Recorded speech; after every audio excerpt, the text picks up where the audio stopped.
जनता न्यूजमध्ये आपले सहर्ष स्वागत आहे। लाईक करा, सबस्क्राईब करा चॅनलला।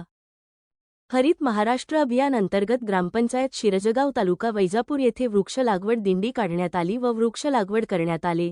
तसेच महाराष्ट्र राज्य ग्रामीण जीवनोन्नती अभियानांतर्गत महिला बचत गट स्थापन करणे व लखपती दीदी 1 कोटी लखपती दीदी संकल्प अभियानांतर्गत महिला बचत गटाचे गट 5 स्थापन करण्यात आले। यावेळेस प्रशासक सौ सोनाली दीपक भवर, ग्रामपंचायत अधिकारी श्री संजय मनाळ तसेच पत्रकार मित्र मजनूभाई पठाण तसेच ग्राम सखी लखपती दीदी या उपस्थित होत्या।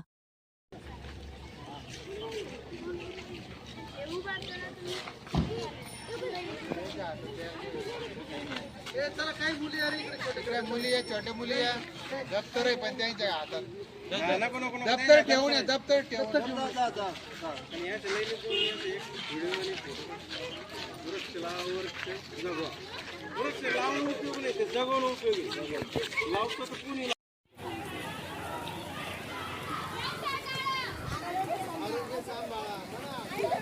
पुढं कर कर